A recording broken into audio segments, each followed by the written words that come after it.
and welcome back to my channel. I am Kayla. If this is our first video you've clicked on of ours, we are going through a faith transition, leaving the LDS church, and I'm kind of just documenting that series. Okay, we are 3 months out from when we left the church. We left the church Thanksgiving 2019. It is, when I'm filming this, the beginning of March 2020. That's crazy. I wanted to say, when we first left the church, I told Greg, I'm like, I don't understand why people get so angry when they leave the church. Like, that doesn't make sense to me because, well, I may not believe in its teachings or believe in the church anymore. Like, it still taught me good things and it still shaped my life and, you know, shaped me to who I am.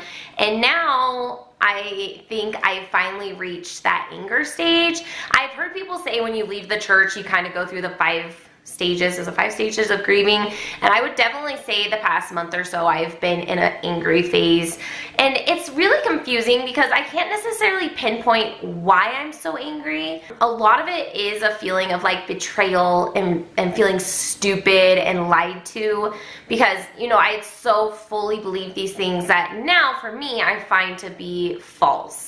And I also get really angry about certain life choices I made that would have been totally different if I hadn't been, you know, in the LDS church. And again, I know those choices led me to where I am, and so it's like this conflicting back and forth of, like, I'm mad at my past, but it's also brought me to the present. I think another thing that's made me really angry is now having like an outside perspective and an outside look at the church. Like, how you view things in the church is so different, and you start to see how certain teachings can be really harmful, especially to your mental health. I think that's really hard, especially where we have so many believing family members. It's really hard not to be angry watching them still in the church.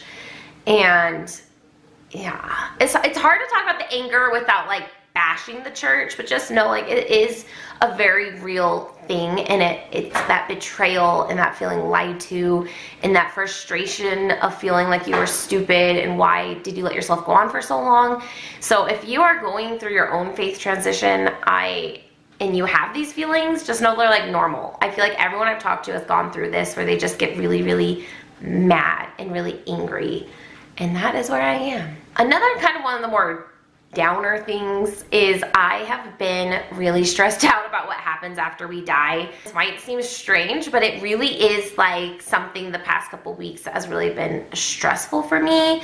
Like, in the church, you have this like clear, this is what happens and this is, you know, what you do to get the ending you want. And now that I don't believe in that anymore, it's very interesting trying to figure out what I believe in and what I think happens after we die. I definitely think there's an afterlife, but what that looks like now, I have no idea. And it's been really stressful because I am a woman who likes a plan. I like to know what's going to happen when and what we're doing and why we're doing it. And so to kind of lose that has been kind of jarring. But again, it's something I'm working through, and I think I'll be working through for a while. A long while. Well, the last thing I kind of want to talk about emotionally wise is a happier thing. I know so many of my really, you know, my friends and my family, they find so much joy in the LDS religion, and I love that for them. I think chase what makes you happy. But for me, that was never my case. I never felt that joy of being LDS. I suffered from shame and guilt and crippling anxiety about I'm not doing enough, I'm not good enough, there's these very high standards set by the church and this very specific path on how to reach, you know, the ultimate glory in heaven, the ultimate happiness after this life. And when I wasn't doing those things, it would give me that stress, that anxiety, that guilt, and especially once I had children, I felt like it amplified that, because all of a sudden I wasn't just responsible for my eternal salvation, I was responsible for theirs, and I was miserable. I was miserable. I didn't enjoy the classic, like, Latter-day Saint LDS activities. I didn't like, you know, going to church. I didn't like going to the temple. I didn't like reading my scriptures. You know, like, all these, like, things that other people found joy in, I didn't, and I fought so hard for so long to make myself fit into this mold, to make myself into this perfect Mormon wife and this perfect Mormon woman, so that I wouldn't be judged and so that I would get my eternal salvation, and so I could feel like I was doing the right thing.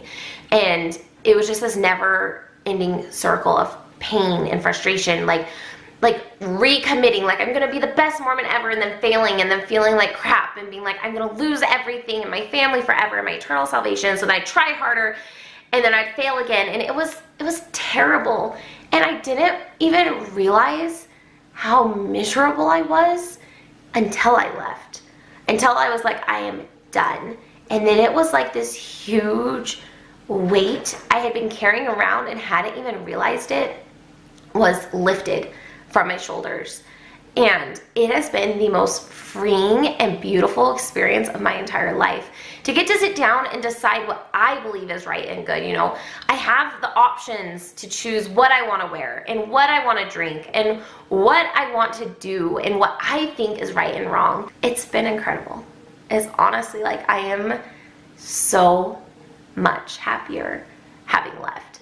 And it was really hard in the beginning, but every month that passes, every week that passes, it's like the more and more at ease, and the more and more happiness I find in my life, and the more and more joy I feel. And being able to fully just embrace and love yourself and feel like for the first time, like I am enough.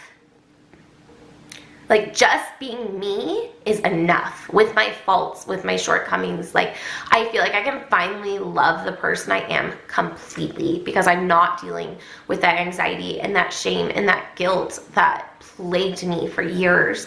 And I know my experience isn't everybody's experience, but I also know there are people living in that cycle of the shame and the guilt, and then recommitting and trying really hard and failing, and then feeling like the worst.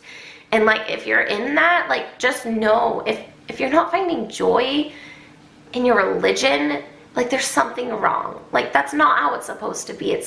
I feel like if you're gonna believe in a religion, it should bring you joy and peace and happiness. And I actually saw this quote the other day. It has become my motto, like 100% life motto. And it does swear, so if you're gonna be offended by my S word, just skip 10 seconds ahead. I am no longer available for things that make me feel like shit.